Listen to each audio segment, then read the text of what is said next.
Okay, it's Saturday morning, around 9 a.m.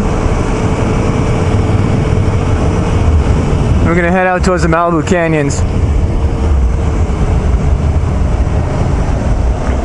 I just realized I'm practically eating my microphone.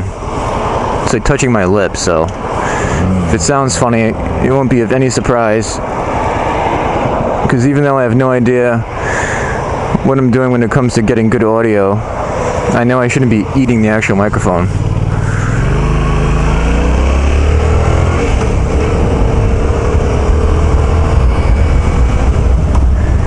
So just trying to see some new roads.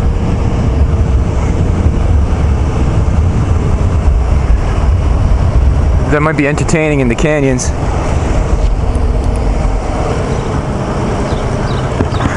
But that's okay. We'll get through it.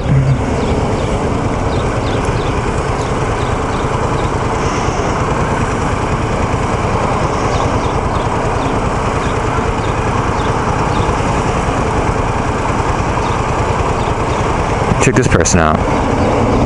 It's fucking brilliant over here.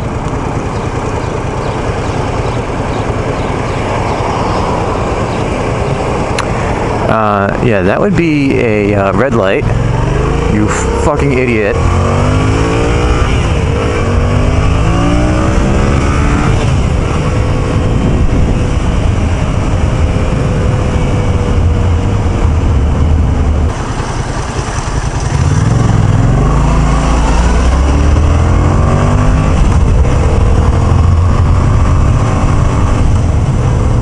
Getting around LA is so much faster on a motorcycle. I bent a rim on my car a few weeks ago, and so I had to use a motorcycle to get to work, which is only like, a few miles away. But in this mess, that can take some time, as you can imagine.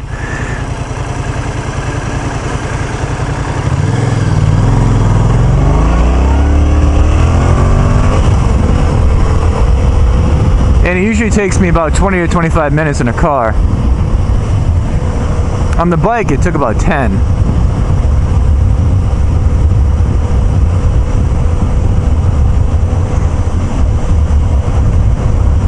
Because people aren't just high in Venice, they're high all over LA. And I don't know what the actual proportion is, but it's gotta be 1 in 5 cars. Somebody's on something, or just their brain stopped functioning at some point. I mean, that's all it takes to really mess up traffic.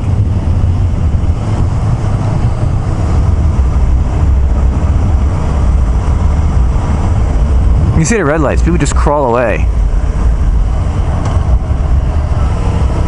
There's no urgency whatsoever.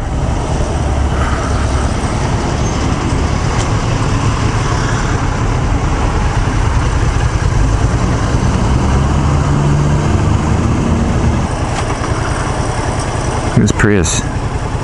You can go. It's okay. Once again, person absolutely refuses to turn right and then make a U-turn or do the respectable thing. So we're in Santa Monica now. About to get on the PCH.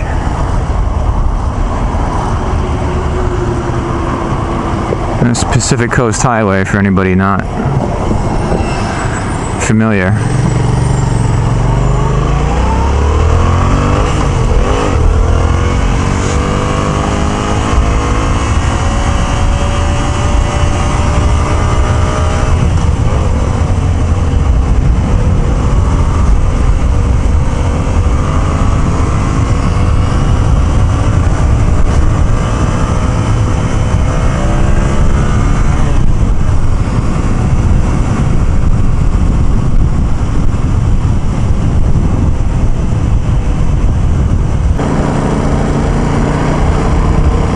So one thing that's a downside is the exhaust. I think you've heard from other videos that the stock exhaust on the FC07 is pretty quiet. and when you're lane splitting, it's a safety issue.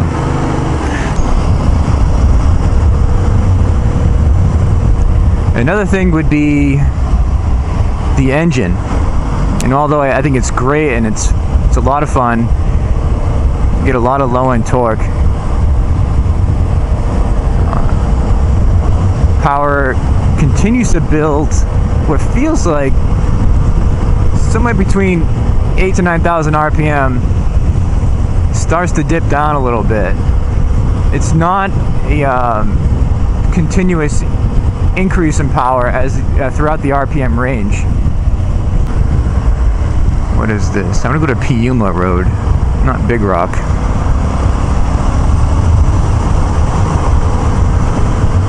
Getting the impression I'm gonna pass it.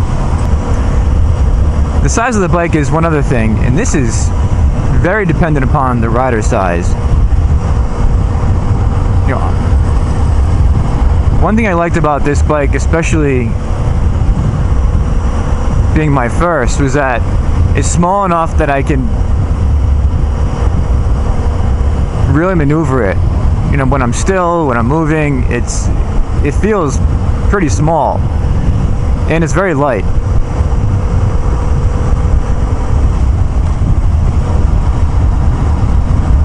I don't feel like I'm struggling to control the bike. I feel like I'm controlling the bike.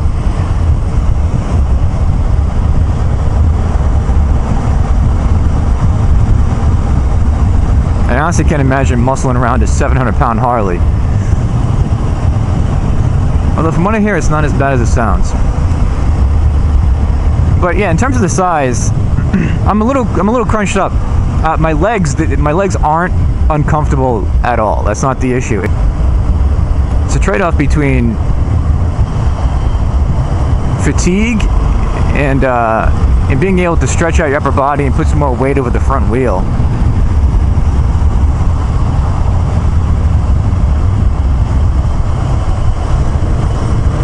Once again, it's not a design flaw by any means. It's the way the bike was designed. I'm just wondering whether or not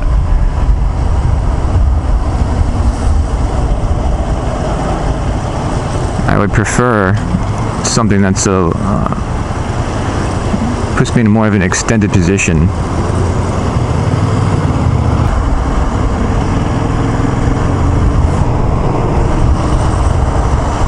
Rambla Pacifica.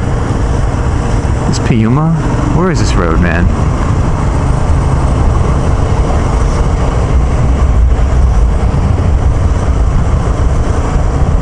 It's killing me.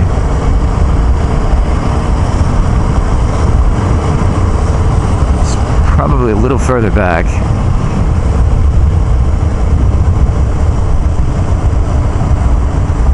So I'm 6'2", about 200 pounds. I don't weigh myself anymore. Probably give or take 10.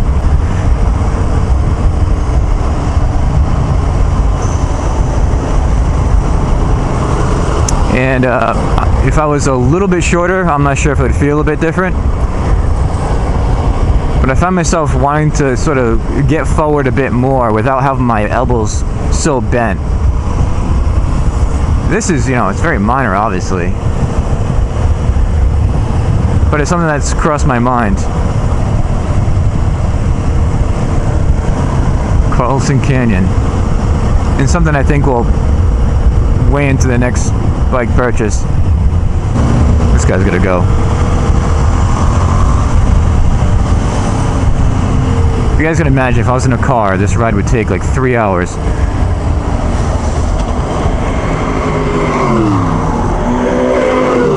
Wow. Some serious noise.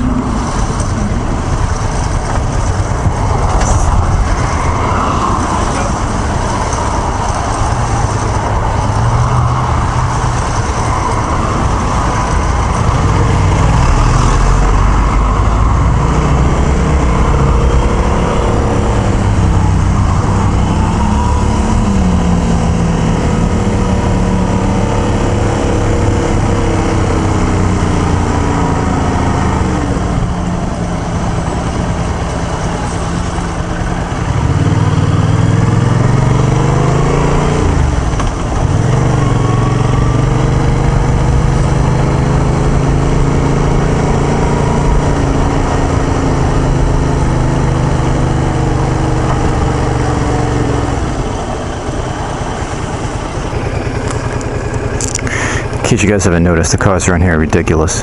I saw 2 Lotus coming in. There's nothing cooler than wearing a helmet and having a fly trying to get your face.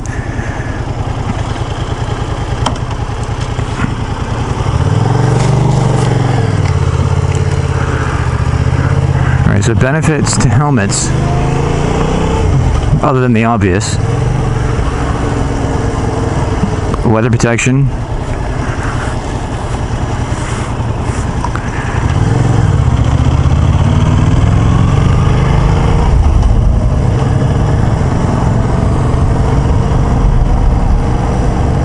and watching flies trying to get your face.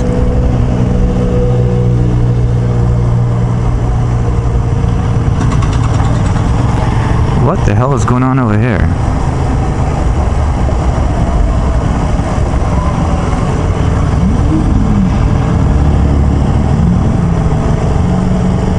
That's a car show.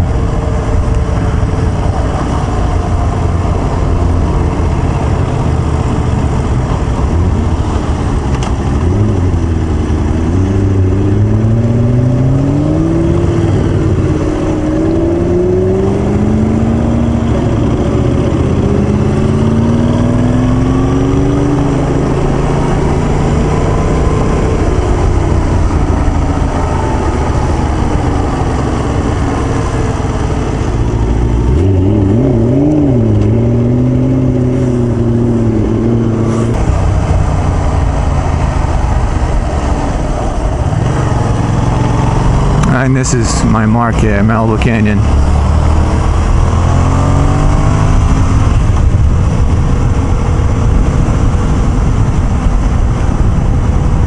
Alright, is this Piuma Road or not?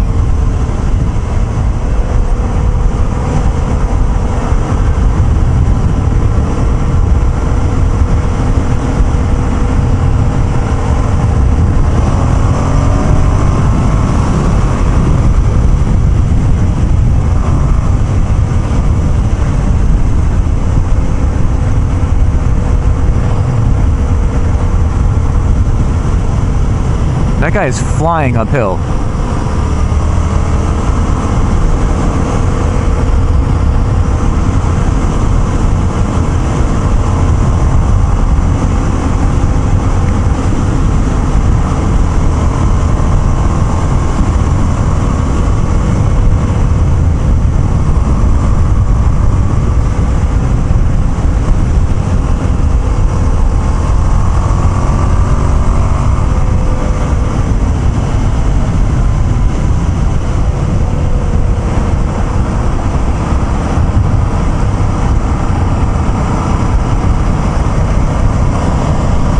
Holy shit, look at this. So this is the scenery that you have if you live in Malibu. That's why it's not cheap.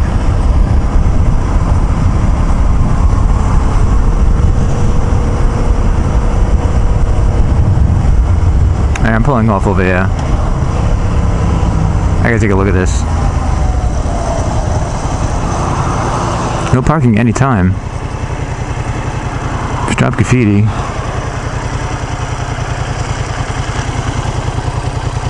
Look at this place. I won't park, I'll just keep the engine running.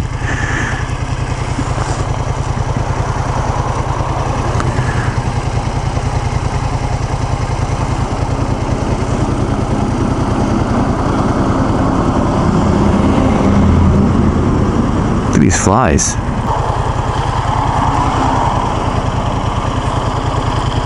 Alright, I have to go. I'm gonna get eaten by these things, I swear. They're gonna increase in numbers. I probably should have checked where the hell I was.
Another thing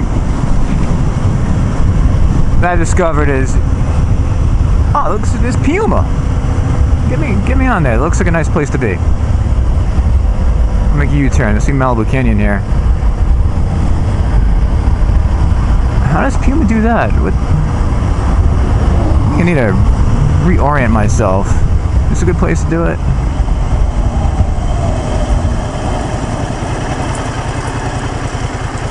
It's a good place to get reoriented.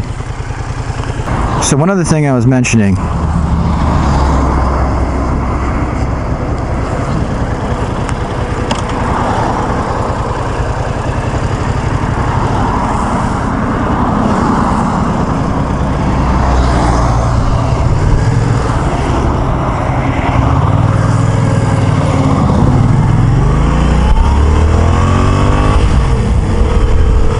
About the whole motorcycle thing was, even in a place like this where there's very few bugs, you find that your face mask is splattered with bugs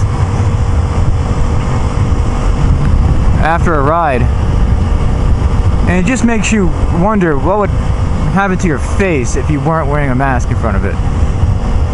And there's a lot of people out there riding bikes that have those little caps on their head, whatever you call them. Or an open face helmet, you know, covers the ears, chin exposed. But I wonder, are they picking bugs off their face, or are the bugs just like hitting their face and dying? Can they feel the bugs? Because I mean, the bugs are hitting them regardless. There's no way they're not getting hit with bugs. But I'm curious, exactly how nasty is it?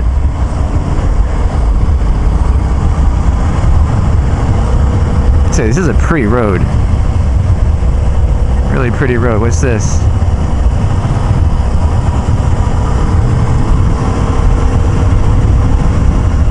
Wow.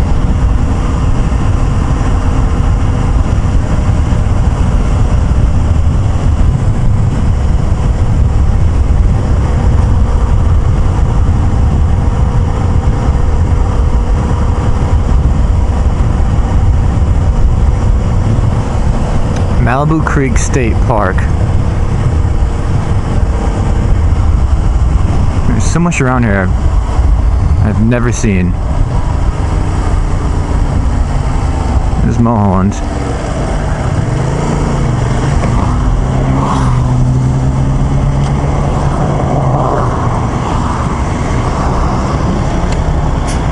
This is not starting off well.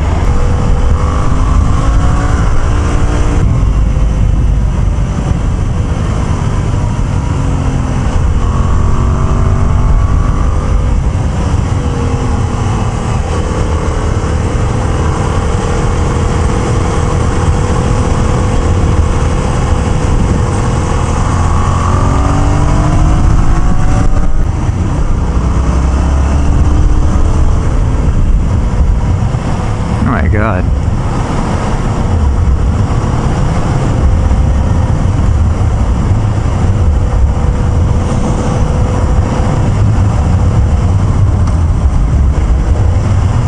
Mulholland Highway, beautiful place. So I'm going to be in LA a few more months, and then I'm going south towards San Diego. I'll miss this part of LA, but I'm not going to miss the special events and the traffic.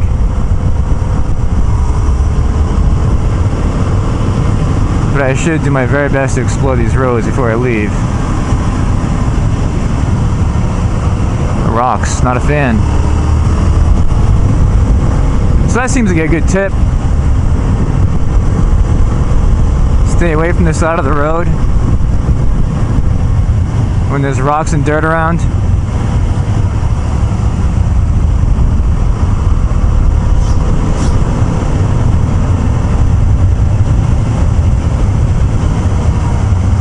Road closed?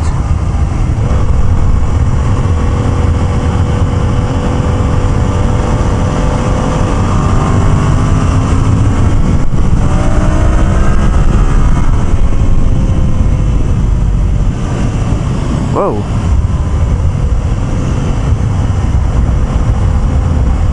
Wow, there's a pile of bug guts all over my windshield. Face shield. Sorry. Sorry for eating the microphone. My voice is going to sound, I don't know. I don't know how it's going to sound, but it's not going to sound pretty.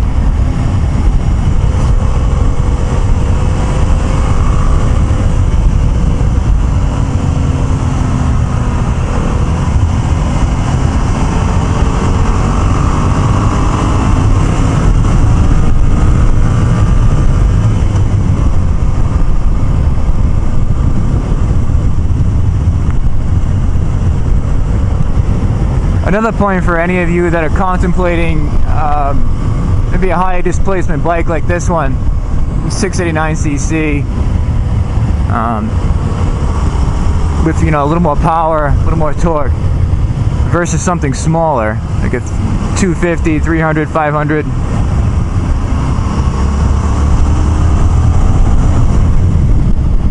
I can say that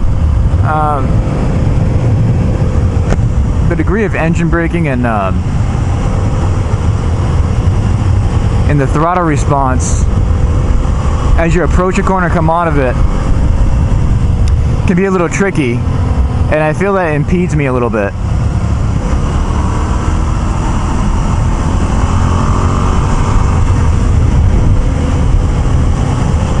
And I think if I had something that was a little more docile, I would probably be a little more aggressive. So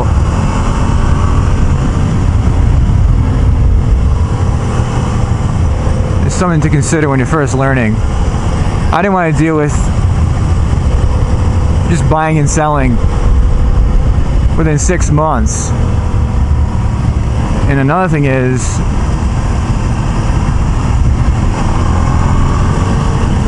the sizing for me wasn't quite there.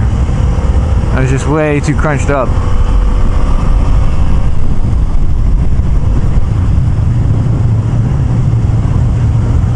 Maybe something like the Duke 390 would have been ideal.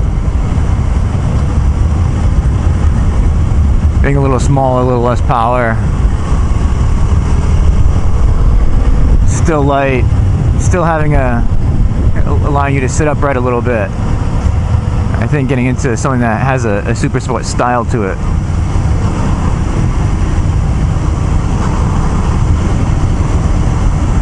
Tends to crunch you up more.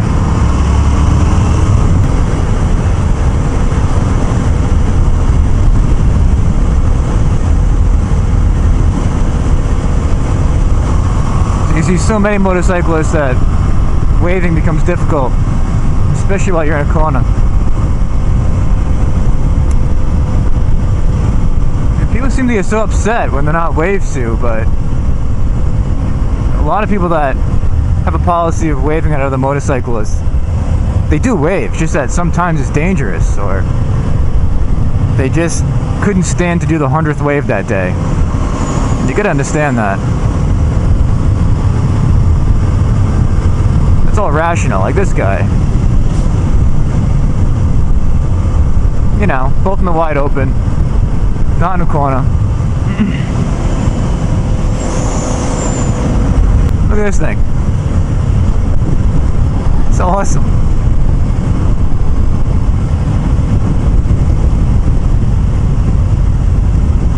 Riding in a sidecar seems like fun. What is going on here? What? This must be a trailhead. Man, I'm still out of the loop. I must have missed the email.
there comes the inevitable point where you have to pass 10 cars or just sit back and not be a dick.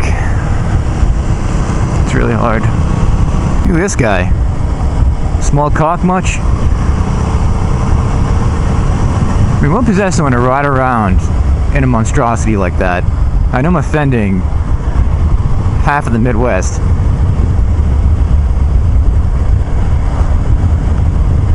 You know, I guess if you live in an area where it's really wide open, there's a lot of off-roading to do.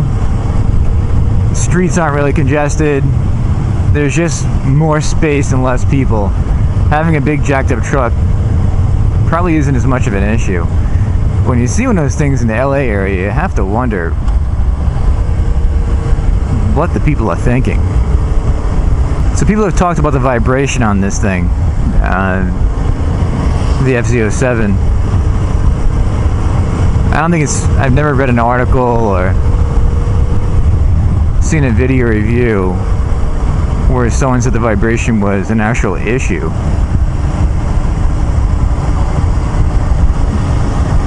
I'm sure that translates into it not being outside of the spectrum of vibration to be expected in a parallel twin.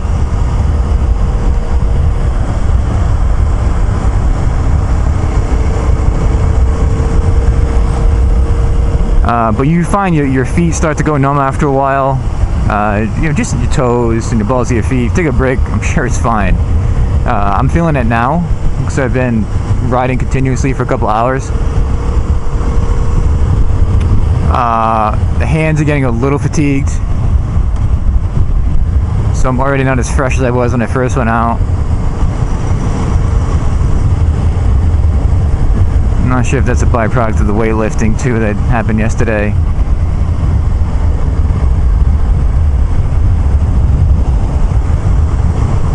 You don't feel your body shake by any means. I mean, you can certainly feel just a vibration, but it's it's an endearing quality. It adds to the character of the bike. It's a little growly, a little crude, and it's nice. If you have something that runs like a sewing machine, I'm sure that feels good too in a different way. Once again, this isn't a touring bike. And it's great. You can actually adjust the character of the engine with your RPMs, which happens in every internal combustion engine.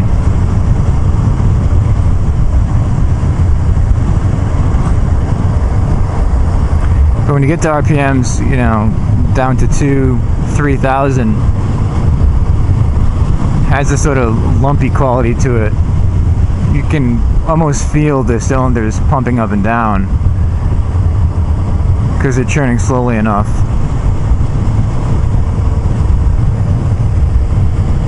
Then as the RPMs increase, 4,000, 5,000 where I'm at now, it smooths out a little bit. The torque is right in its peak zone, or near its peak zone.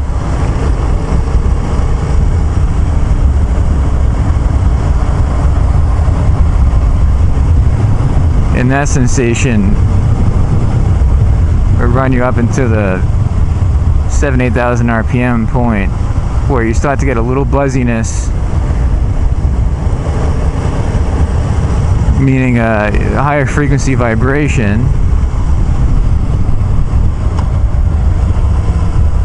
And getting beyond the 8,000 into the 9,000 or so, you can feel that the engine's picking up speed, but the power increase is stopping. So by the shift point, for me, is usually 8 to 9 grand if I'm pushing it.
Since when did Volvo start looking so badass?